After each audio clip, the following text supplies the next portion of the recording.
الحمد لله رب العالمين والصلاة والسلام على سيد المرسلين وعلى آله وأصحابه أجمعين. قال الله تعالى في القرآن العظيم والفرقان المجيد بعد أعوذ بالله من الشيطان الرجيم بسم الله الرحمن الرحيم. ويرفع الله الذين آمنوا منكم والذين أوتوا العلم درجات. وقال النبي صلى الله عليه وسلم أهل القرآن أهل الله وخاصته أو كما قال عليه الصلاة والسلام.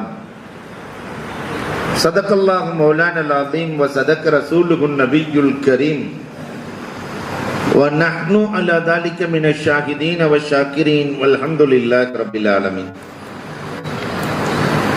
புகழ் அனைத்தும் அல்லாஹ் ஜல்ல ஷானஹு தஆலாவிற்கே உரித்தாகுக. சாந்தியும் சமாதானமும் கண்மணி ரசூலுல்லாஹி ஸல்லல்லாஹு அலைஹி வஸல்லம் அவர்களின் மீதும் அவர்களை பின்பற்றிய உத்தம சத்திய சஹாபாக்கள், தாபிஈன்கள், தபஅத் தாபிஈன்கள், சுஹதாக்கள், சாலிஹீன்கள், நாதாக்கள், நல்லவர்கள், குறிப்பாக நம் அனைவரின் மீதும் அல்லாஹுவின் சாந்தியும் சமாதானமும் என்றென்றும் நின்று நிலவட்டுமாகுக. சிறப்பான குறிஞ்சி பூத்ததை போல் 12 ஆண்டுகளுக்கு பிறகு மலர்ந்திருக்கிற இந்த பட்டமளிப்பு விழாவின் தகுதிமிக்க தலைவர், எங்களுக்கெல்லாம் ரோல் மாடல், கண்ணியத்திற்குரிய உயர்ந்த குணத்திற்கும் செயல்பாட்டிற்கும் சொந்தக்காரர் முஹம்மது அப்ரார் காசிமி ஹஸ்ரத் அவர்களுக்கும், கிராத் மோதி அமர்ந்திருக்கிற தமிழகத்தின் தலை சிறந்த காரிகளில் ஒருவரான மர்கசுல் உலூமினுடைய பொறுப்பேற்ற பேராசிரியர் கண்ணியத்திற்குரிய சுஹைல் அஹ்மத் காசிமி ஹஸ்ரத் அவர்களுக்கும், எனக்கு முன்னால் அற்புதமாய் துவக்க உரை நிகழ்த்திய எனது பாசத்திற்குரிய நண்பர், எங்களது கல்லூரியினுடைய தகுதிமிக்க பேராசிரியர் கமாலுத்தீன் பாக்கவி ஹஸ்ரத் அவர்களுக்கும், சிறப்பு விருந்தினர்களாக வருகை தந்திருக்கிற, மிக தூரத்தில் இருந்து வருகை தந்திருக்கிற, உள்ளத்தோடு உள்ளம் சேர்ந்திருப்பதால் என்னவோ அவருக்கு தில்சாத் என்றே பேர் வைத்திருக்கிறார்கள், கண்ணியத்திற்குரிய, நான் தேவபந்திற்கு சென்ற நேரத்திலே முதலில் சந்தித்த மாமனிதரும் அவர்தான். எங்களுக்கான படிவங்கள் அத்தனையும் பூர்த்தி செய்து தேவபந்த் மதரசாவிலே சேர்த்து விட்ட பெருமைக்குரிய சொந்தக்காரர். அல்லாஹ் ரப்பல் ஆலமீன் நீண்ட ஆயுளை வழங்கிடுவானாக, நிறைந்த வளத்தை தந்திடுவானாக. சிறப்பு விருந்தினர்களாய் வருகை தந்திருக்கிற அஞ்சுமன் பள்ளியினுடைய தகுதிமிக்க இமாம், எல்லா வகையிலும் வாழும் வழிகாட்டியாய், ஒரு ஆளும் எப்படி இருக்க வேண்டும் என்பதற்கு முன்னுதாரணமாய் வாழ்ந்து கொண்டிருக்கிற, எல்லோருக்கும் வழிகாட்டி கொண்டிருக்கிற கண்ணியத்திற்குரிய சாதிக் அலி ஹஸ்ரத் கிப்லா அவர்களுக்கும், யூசுஃபியா அரபு கல்லூரியில் இருந்து வருகை தந்திருக்கிற கண்ணியத்திற்குரிய அஸ்ரப் அலி ஹஸ்ரத் அவர்களுக்கும், கண்ணியத்திற்குரிய சப்தர் ஷரீப் ஹஸ்ரத் அவர்களுக்கும், ஓமனூரில் இருந்து வருகை தந்திருக்கிற கண்ணியத்திற்குரிய காசி கலீல் அஹ்மது கீரனூரி கேள்விப்பட்டிருக்கிறோம். சேலத்திலே கீரனூரி தெரியாது, ஓமனூரி தான் தெரியும். இதை போன்று எங்கள் கல்லூரியினுடைய மூத்த பேராசிரியர் கண்ணியத்திற்குரிய அப்துல் மாலிக் ரசாதி ஹஸ்ரத் அவர்களுக்கும், கல்லூரியினுடைய முதல்வர் முகமது யஹியா தாவூதி ஹஸ்ரத் அவர்களுக்கும், பட்டம் வாங்குகிற 73 மாணவர்கள், ஒவ்வொருத்தர் பேரை சொன்னாலே நேரம் முடிஞ்சு போயிடும், வருகை தந்திருக்கிற ஆன்றோர்கள், சான்றோர்கள், உங்கள் அத்துணை பேர்களுக்கும், அதையும் தாண்டி அற்புதமாய் தொகுப்புரை நிகழ்த்தி கொண்டிருக்கிற, வருங்கால தமிழகத்தை தன் கையில் வைத்திருக்கிற கண்ணியத்திற்குரிய உபைதுல்லா ஹசனி ஹஸ்ரத் அவர்களுக்கும், இஸ்லாத்தின் காணிக்கையான சலாத்தினை பதிலை எதிர்பார்த்து சொன்னவனாக என் வார்த்தைகளை துவக்குகிறேன். அஸ்ஸலாமு அலைக்கும் வரஹ்மத்துல்லாஹி தஆலா வ பரகாத்துஹு. தமிழகத்திற்கு ஹாஃபில்களும் ஆலிம்களும் உற்பத்தி செய்கிற இடமாய் அல்லாஹ் ரப்பல் ஆலமீன் மதரசாக்களை ஆக்கி வைத்திருக்கிறார். இந்த உற்பத்தி செய்கிற இடத்திலே 4 பெரும் பொறுப்புகள் இருக்கிறது. ஒரு ஆசிரியர் எப்படி இருக்க வேண்டும், பெற்றோர் எப்படி இருக்க வேண்டும், படிக்கிற மாணவன் எப்படி இருக்க வேண்டும், உதவி செய்கிற சமூகம் எப்படி இருக்க வேண்டும். இவர்களுக்கு அல்லாஹ் ரப்பல் ஆலமீன் கொடுக்கிற வெகுமதி என்ன? இந்த 4 சாரார்களை பற்றி ஒரு சில செய்திகளை உங்களோடு நான் பகிர்ந்து கொள்ள ஆசைப்படுகிறேன். எங்கிருந்து துவங்குவது என்று யோசிக்கிற போதுதான் கமாலுதீன் ஹஜ்ரத் அவர்கள் தன் ஆசிரியரிலிருந்து ஆரம்பித்தார்கள். அதிலிருந்தே நானும் துவங்குவது பொருத்தமாக இருக்கும் என்று நான் நினைக்கிறேன். ஆசிரியர் பணி என்பது உலகத்திலேயே சிறந்த பணி. உலகத்தில் இருக்கிற எல்லா துறைகளும் வகுப்பறையில் தான் தீர்மானிக்கப்படுகிறது. வகுப்பறையில் அவர் எப்படி உருவாகிறாரோ அப்படித்தான் அவரின் வாழ்க்கை அமைய போகிறது. உலகத்திலேயே சிறந்தவர்களை உருவாக்கும் பொறுப்பை ஏற்றவர்கள் ஆசிரியர்கள். ஆசிரியர்கள் யார் தெரியுமா? மிலிட்டரி ராணுவ உடை அணியாத ராணுவர்கள். சமுதாயத்தினுடைய நாட்டின் எல்லையில் ஆர்மிக்கள் நாட்டை பாதுகாக்கிறது. ஆனால் இந்த ஆர்மிக்கள் தீனை பாதுகாக்கிற ஆர்மிக்கள். அதனாலதான் அல்லாஹ் ரப்பல் ஆலமீன் சொல்லுவான், உலாயிக ஹிஸ்புல்லாஹ், இவர்கள் அல்லாஹ்வின் ஆர்மிக்கள் என்று குர்ஆன் பேசுகிறது. உடை என்னவோ இல்லை, ஆனால் மார்க்கத்தை பாதுகாக்கிற பொறுப்பை அல்லாஹ் ரப்பல் ஆலமீன் இவர்களிடம் கொடுத்திருக்கிறார். இவர்களை உருவாக்கிய ஆசிரியர்கள் பெருமைக்குரியவர்கள். உலகத்திலேயே ஆசிரியருக்கு நிகர் யாரும் இல்லை. காரணம், ஒரு தாயிடத்திலே அன்பு இருக்கும், தகப்பனிடத்திலே அறிவும் கண்டிப்பும் இருக்கும். ஒரு வீட்டில தகப்பன் இல்லை என்றால் அந்த காரியத்தை தாயால் ஓரளவு தான் செய்ய முடியும். தாய் இல்லை என்றால் தகப்பன் அந்த அன்பை ஓரளவு தான் கொடுக்க முடியும். ஆனால் தாயும் தந்தையும் ரெண்டும் சேர்ந்தவர் தான் ஆசிரியர். வகுப்பறையில் தாயின் அன்பும் தேவைப்படுகிறது, ஆசிரியரின் கண்டிப்பும் தேவைப்படுகிறது. இந்த இரண்டையும் ஒருங்கேற கொடுத்து உடலை வளர்த்துக் கொடுக்கிறார்கள் பெற்றோர்கள், அறிவையும் உள்ளத்தையும் வளர்த்துக் கொடுக்கிற ஆசிரியர்கள் தாயாகவும் தந்தையாகவும் இருந்து ஏறத்தாழ 4 ஆண்டுகள் 3 ஆண்டுகள் இவர்களுக்கு பயிற்சி கொடுத்து இன்றைக்கு ஹாஃபிலாக உருவாக்கி சமூகத்திற்கு தருகிறார்கள் என்றால் தாயும் தந்தையும் கலந்த உறவு இது. அதனாலதான் தமிழன் சொல்லுகிற போது சொல்லுவான், மாதா பிதா குரு தெய்வம். மாதா என்பது பணி அல்ல, பணியாது சம்பளம் கொடுத்தல்லாம. பிதா என்பது பணி அல்ல, அது உறவு. ஆசிரியர் என்பதும் உறவு. எத்தனை ஆண்டுகள் கழிந்தாலும் 35 வருஷம் 40 வருஷத்துக்கு முன்னாடி படிச்சுட்டு எங்க ஆசிரியர் என்று பெருமையோடு சொன்னார்களே, இதுதான் ஆசிரிய உறவு. இந்த உறவுக்கு நிகர் உலகத்தில் வேறு எதுவுமே இல்லை. இன்னொரு பாணியில சொல்றதா இருந்தா இவ்வளவு அழகா ஆசிரியரை சொல்லலாம். ஒரு மருத்துவரை நோயாளி கண்ணை மூடிக்கொண்டு நம்புவான். ஆபரேஷன் கண்ணை மூடிக்குவான், என்ன நடக்க போதோ தெரியலையே, கண்ணை மூடிக்கொண்டு நம்புவான். ஆனால் கண்ணை திறந்து கொண்டே ஒரு ஊரே நம்புவது ஆசிரியரை மட்டும்தான். இங்க போனா, இந்த மதரசாவுக்கு போனா ஹாப்ஸா வாக்கி அனுப்பிச்சிருவாங்க, ஆலிம்சா வாக்கி அனுப்பிச்சிருவாங்க, ஒரு ஊரே. ஆனா இங்க அப்படி இல்லை, ஒரு நாடே அபரார் ஹஜ்ரத்தை நம்பி அனுப்புகிறது. அஸ்ஸாம்ல இருந்து வர்றான், பீகார்ல இருந்து வந்துறான், ஜார்க்கண்ட்ல இருந்து வர்றாங்க, தமிழ்நாட்டில இருந்து வர்றாங்க. அப்ப ஒரு நாடே இந்த ஆசிரியரை நம்பி அனுப்பி வைத்திருக்கிறது பிள்ளைகளை. என்றால் அந்த ஆசிரியரின் மகத்துவம் என்ன என்பதை கொஞ்சம் நாம் எண்ணி பார்க்க வேண்டும். ஆசிரியரை போன்ற உலகத்திலே உள்ளம் அறிந்து செயல்படுகிற உளவாளி உலகத்தில் யாரும் இல்லை. 50 மாணவர்கள் அமர்ந்திருந்தாலும் கூட ஒருத்தர் சோகமா உட்கார்ந்திருப்பான். அவன் தோல்ல தட்டி அந்த தட்டுகிற போது ஏற்படுகிற அந்த சுகம், ஆசிரியரின் கை மேலே படுகிற போது ஏற்படுகிற சுகம், அது உலகத்தில் வேறு யாருக்கும் அமையாது. தம்பி, உனக்கு என்னடா செய்து, ஏன் நீ சோகமா இருக்கிற, உனக்கு என்ன பிரச்சனை? அந்த பிரச்சனையை தீர்த்து வைக்கிற ஆற்றல் ஆசிரியருக்கு சொந்தம்.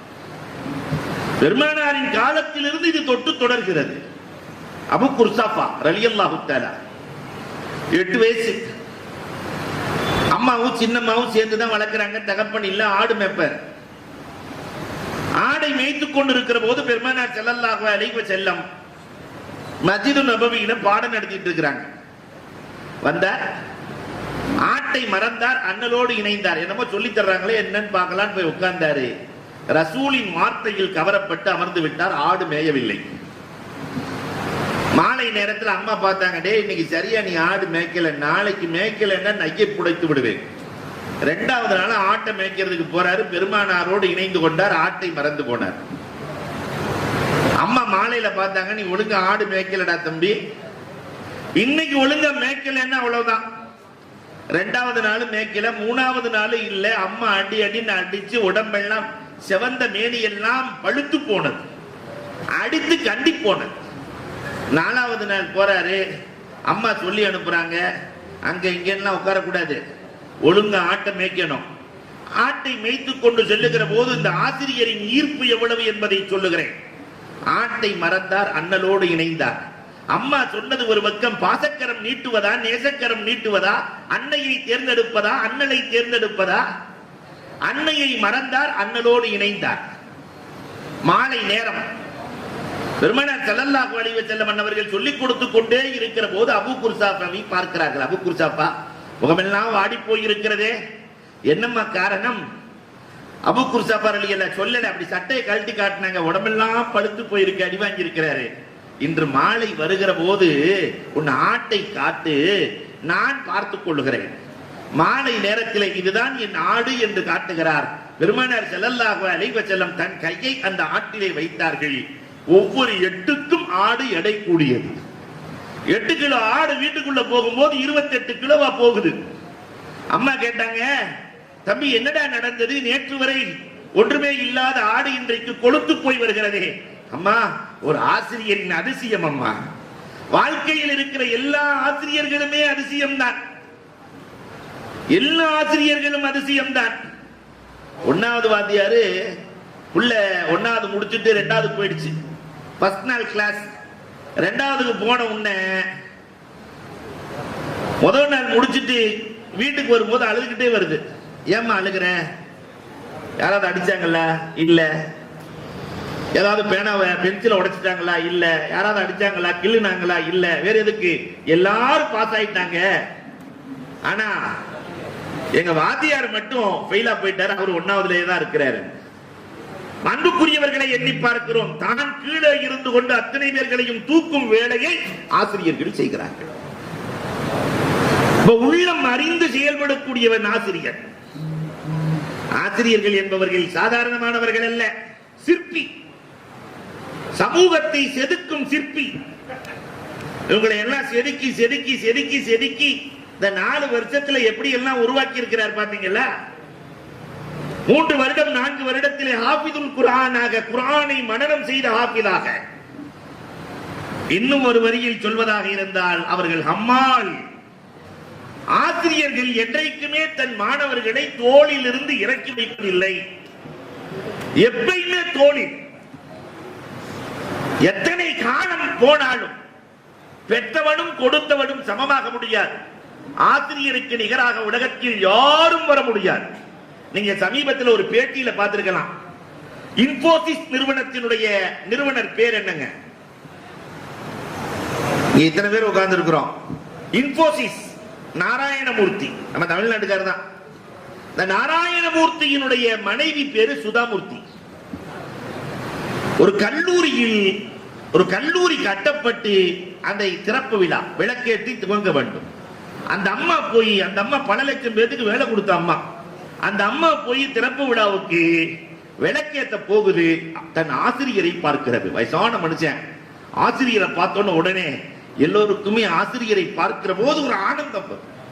அந்த அம்மா நேர ஆசிரியரை கூப்பிட்டுச்சு, எனக்கு வாழ்க்கையில் விளக்கேற்றி ஆசிரியர் வந்திருக்கிறார், அவர்தான் இந்த கல்லூரிக்கும் விளக்கேற்ற வேண்டும். 2 பேரும் சேர்ந்து விளக்கேற்றினாங்களா என்னவோ. அந்த அம்மாவினுடைய பதவிக்காக ஆசிரியர் கொஞ்சம் குனிஞ்சு கும்பிட்டார்.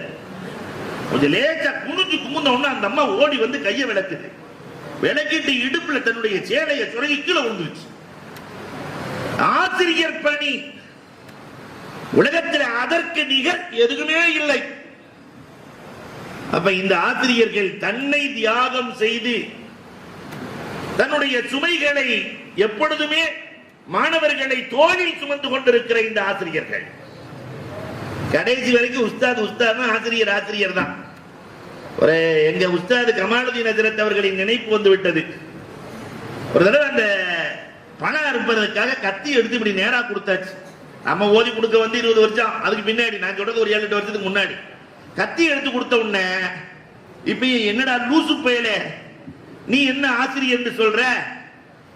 கத்தியை கொடுக்கிற போது பெறக்கூடியவன் அறியாமல் பெறுவான், ஆனால் கொடுப்பவன் தெரிந்து கொடுப்பான். என்ன வார்த்தை! கொடுப்பவன் தெரிந்து கொடுப்பான், பெறுபவன் தெரியாமல் பெறுவான். இப்படி கூர்மையான பகுதியை கொடுக்கலாமா? எப்ப கொடுத்தாலும் இப்படிதான் கொடுக்கணும். எந்த நேரத்திலும் சொல்லிக் கொடுக்கிற ஆட்களை பெற்றவன் ஆசிரியர். உலகத்திலே ஆசிரியருக்கு நிகர் யாரும் இல்லை. அதுவும் இந்த குர்ஆனை சொல்லிக் கொடுத்திருக்கிற ஆசிரியர்கள் காலத்தால் அழியாதவர்கள் இல்லையா? இந்த குர்ஆன் எப்படிப்பட்டது தெரியுமா? நம்ம சாதாரணமா எடுத்துட முடியாது. தண்ணீர் ஒரு மனிதனுக்கு எவ்வளவு அவசியம்? எவ்வளவு அவசியம் தண்ணீர்? ஒரு வருஷத்துக்கு தண்ணியே இல்லை சேலத்துல அப்படின்னா என்ன ஆகும்? ஒரு நாளே இருக்க முடியாது இல்லையா? நீரின்றி அமையாது உலகு. தண்ணீரையும் குர்ஆனையும் ஒப்பிட்டு பார்க்கலாம்.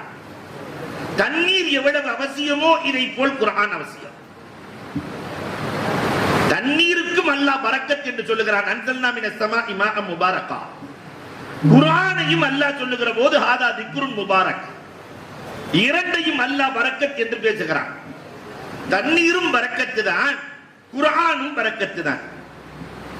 முதல்ல பரக்கத்துனா என்னன்னு தெரியணும்ல இல்லையா? சேலத்துல நான் வந்த புதுசுல ஒருத்தர் பழைய பஸ் ஸ்டாண்ட்ல ஒரு கடை ஆரம்பிக்கிறதுக்காக துவா ஓத கூட்டு போனார்.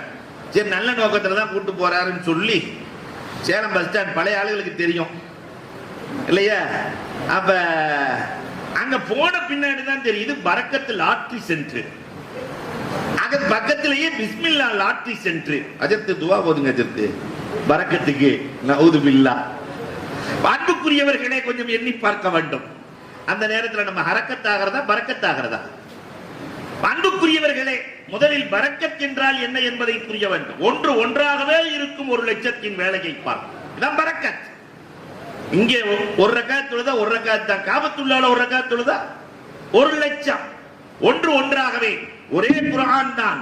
ஆனால் அது என்ன உருவாக்கத்தை ஏற்படுத்தி இருக்கிறது பார்த்தீர்களா? ஒன்று ஒன்றாகவே இருக்கும் ஒரு லட்சத்தை உருவாக்கும்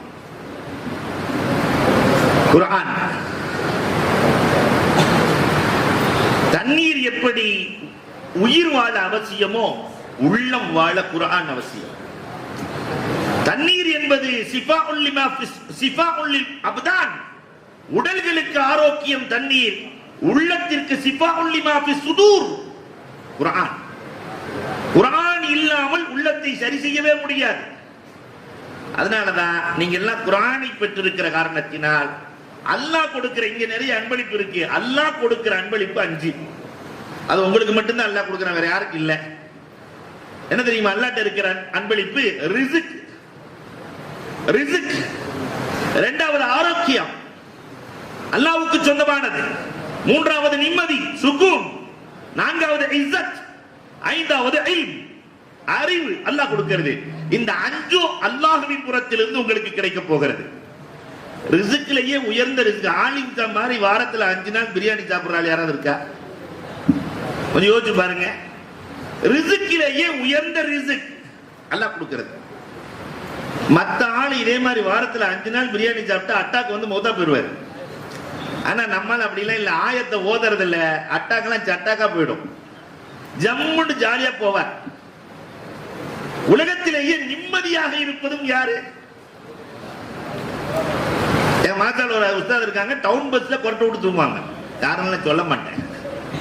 அப்ப அந்த மாதிரி நிம்மதியை உலகத்துல வேற யாராலும் பார்க்க முடியாது. சுகூன் இல்லையா? இஸ்ஸத். போனாக்க பள்ளியாச்சலுக்கு போனா நீங்க என்ன தொழு வச்சாகணும். எல்லோரும் எதிர்பார்த்து கொண்டிருப்பார்கள். இஸ்ஸத் வழங்கப்படும். திருமணத்துல இஸ்ஸத், எல்லாத்துல இஸ்ஸத். இது அல்லாஹ் கொடுக்கிற இஸ்ஸத். உலகத்துல புத்தகத்தை வாங்கி கொடுக்கலாம், புத்தியை யாராவது வாங்கி கொடுக்க முடியுமா? சூப்பர் மார்க்கெட்ல போய் 4 கிலோ புத்தி வேணும்னு கேட்க முடியுமா? அல்லாஹ் ரப்பல் ஆலமீன் இதையும் இலவசமாக கொடுக்கிறான். உலகத்திலேயே சிறந்த கல்வி இந்த கல்வி.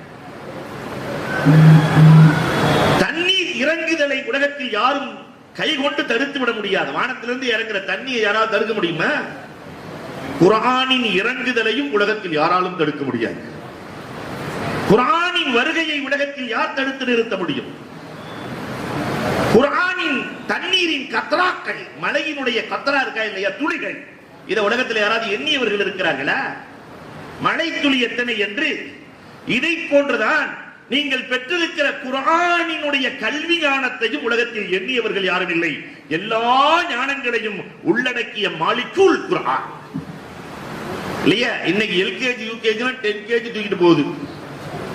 ஆனா பெருமானார் ஸல்லல்லாஹு அலைஹி வஸல்லம் ஒரே ஒரு நூல் தான், ஒரே ஒரு குர்ஆன் தான், ஒரே ஒரு ஆசிரியர் தான். இன்னைக்கு எல்கேஜி யூகேஜி 10 kg ஏங்கன்னு கேட்டா, ஏன் இவ்வளவு கஷ்டம்னு கேட்டா, எங்க தாருல் இஸ்லாம்ல தெளிவா சொல்லிடுறாங்க, வருங்காலத்துல வேலை கிடைக்காது, மூட்டை தூக்கியாவது பொழைச்சுக்கட்டும், இப்ப இருந்தே ட்ரைனிங் கொடுக்கிறோம் இல்லையா? அன்புக்குரியவர்களை எண்ணி பார்க்கிறோம். ஒரே ஒரு புத்தகம், பாட புத்தகம். ஆனா பெருமானார் ஸல்லல்லாஹு அலைஹி வஸல்லம் அதுக்குள்ளே அல்லாஹ் ரப்பல் ஆலமீன் மழை துளிகளை போல எல்லா கல்வியையும் வைத்திருக்கிறார். மழை ஒட்டுமொத்தமா இறங்குச்சுன்னு வச்சுக்கோங்க, பர்பாத், அழிவுதான். காலத்திற்கு ஏற்றவாறு, சமயத்திற்கு ஏற்றவாறு மழை இறங்க வேண்டும். குர்ஆனும் சமயத்திற்கு ஏற்றவாறு 23 ஆண்டுகள் சன்னம் சன்னமாய் இறங்கியது.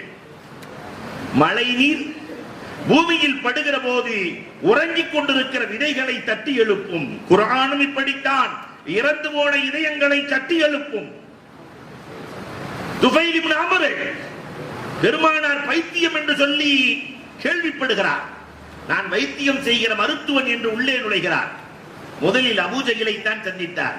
ஏதோ முகம்மது என்று ஒரு பைத்தியம் இருக்கிறதா, பார்க்க வந்திருக்கிறேன், வைத்தியம் செய்வேன், நல்ல மருத்துவர். அபூஜஹில் சொன்னார், உன்னை போன்று 10 பேர் வந்தார்கள், அவரின் மீது பைத்தியமாகி விட்டார்கள், போய் பார்க்க ஆசைப்படுறிய? ஆம், ஆசைப்படுகிறேன், அவரை பார்க்க வேண்டும், நான் பைத்தியத்திற்கு வைத்தியம் செய்ய வேண்டும். கொஞ்சம் பஞ்சை எடுத்து கையிலே கொடுத்து காதிலே வைத்துக்கொள், நீ சொல்வதை முகம்மது கேட்க வேண்டும், முகம்மது சொல்வது உன் காதுக்குள் போகக்கூடாது. பஞ்ச திணிச்சிட்டு போனார். பெருமானார்ட்ட போய் 2 வார்த்தை, அந்த நீ யார், என்ன கொண்டு வந்தீர்? பெருமானார் சூரத்துல் ஃபாத்திஹாவை தான் ஓதினார்கள், அல்ஹம்து சூராவை. பஞ்சு பறந்தது, நெஞ்சு திறந்தது, அஷஹது இலாஹ இல்லல்லாஹ் அன்னக ரசூலுல்லாஹ் என்று நாயகத்தின் மீது பைத்தியமானாரே, அந்த வேலையை குர்ஆன் இன்று வரை செய்கிறது. குர்ஆனுக்குள்ளே நுழைந்தவர்களுக்கு அது வழிகாட்டும். எப்படி தண்ணீர் பூமிக்குள் இருக்கிற விதைகளை எழுப்புகிறதோ, குர்ஆனும் உள்ளத்திற்குள் இருக்கிற கசடுகளை நீக்கி புத்துணர்வு கொடுக்கிற ஆற்றல் குர்ஆனுக்கு உண்டு. தண்ணீரால் பல பழங்கள் உருவாகிறது இல்லையா? மழை பெஞ்ச உடனே ஆப்பிள் மரம் ஆப்பிளை தருது, மாமரம் மாவை தருகிறது, பழாமரம் பழாவை தருகிறது, வாழை மரம் வாழையை தருகிறது. அல்லாஹு அக்பர். குர்ஆனும் இப்படித்தான். ஒரே ஒரு குர்ஆன் 1,24,000 சஹாபாக்களில் ஒவ்வொரு துறையையும் கொடுத்தது. ஒரு உபய் இப்னு கஅப் நீதிபதியாக, கல்வி ஆற்றல் நிறைந்தவராக, அலி ரலியல்லாஹு தஆலா அரசியல் தலைவராக, உமர் ரலியல்லாஹு தஆலா துறவியாக, அபூதர் ரலியல்லாஹு தஆலா மருத்துவராக, ஆயிஷா ரலியல்லாஹு தஆலா பல்வேறு துறைகளை குர்ஆன் கொடுத்தது. ஒரே ஒரு குர்ஆன். இந்த குர்ஆன் இன்றைக்கு உங்களின் கையிலே கிடைத்திருக்கிறது. இந்த குர்ஆனை பெற்றிருக்கிற ஆசிரியர்கள், உருவாக்கிய ஆசிரியர்கள் பாக்கியசாலிகள். நிறைவுக்கு வருகிறேன். இந்த மாணவர்கள் 73 பேர் யார் தெரியுமா? 73 மாணவர்கள் இன்றைக்கு பட்டம் பெறுகிறார்கள். ஒவ்வொருத்தரும் எவ்வளவு ஓதுனா பட்டம் கிடைக்குது தெரியுமா? இது தெரிஞ்ச எல்லா பள்ளிவாசலையும் மறைஞ்ச ஆரம்பிச்சிருவோம். குர்ஆனுக்கு நன்மை என்பது எழுத்து வடிவத்தில் கொடுக்கப்படுகிறது. நன்மைங்கிறது எந்த வடிவத்தில் தான்? லிகுல்லி ஹர்ஃபின் அஸ்ரு ஹஸனா. சொல்லுக்கு நன்மையா, எழுத்துக்கு நன்மையா? எழுத்துக்கு நன்மை. ஒரு எழுத்துக்கு 10 நன்மை. இப்ப இவங்க காலையில 4 மணிக்கு எழுகிறார்கள், இரவு 10 மணிக்கு படுக்கிறார்கள். எவ்வளவு நேரம்? 4 to 10. எல்லாம் இந்த சேலத்துக்காரங்க கணக்குல புளின்னு சொன்னாங்க. 16 மணி நேரம். மாஷா அல்லாஹ், ஜாமியா மஸ்ஜித் முத்தவள்ளி கிளீனா கணக்கு சொல்லிட்டாங்க. 16 மணி நேரம். அந்த 16 மணி நேரத்தில் சாப்பிடுவதற்காக, குடிப்பதற்காக, உறங்குவதற்காக, விளையாடுவதற்காக ஒரு 6 மணி நேரத்தை விட்டுருவோம். பாக்கி எவ்வளவு நேரம்? 10 மணி நேரம். 1 மணி நேரத்தில் 3 ஜுசு முடிக்கலாம். 20 நிமிஷத்துல ஒரு ஜுசு. அப்ப 1 மணி நேரத்துல 3 ஜுசுன்னா 10 மணி நேரத்துல எத்தனை ஜுசு? 30 ஜுசு. குர்ஆன்ல எத்தனை ஜுசு இருக்கு? ஒவ்வொரு நாளும் எழுத்து வடிவத்தில் இவர்கள் 30 ஜுசுவை முடிக்கிறார்கள். எழுத்து வடிவத்தில் 3 வருஷம் ஆப்தா ஆகிறதுக்கு 3 வருஷம்னா 1000 குர்ஆன் எழுத்து வடிவத்தில் முடித்ததால் பட்டா. எவ்வளவு குர்ஆன்? எவ்வளவு குர்ஆன்? அப்ப 73 பேர்கள் வந்திருக்கிறார்கள். 73,000 குர்ஆன். பல்லண்ட யோசிச்சு பாருங்களேன். 73,000 குர்ஆன் முடித்தவர்கள் இன்றைக்கு சிறப்பை பெறுகிறார்கள். இதுக்கு நிகர் உலகத்தில் எதுவுமே இல்லை. நம்ம சேலத்தில் 73,000 குர்ஆன்.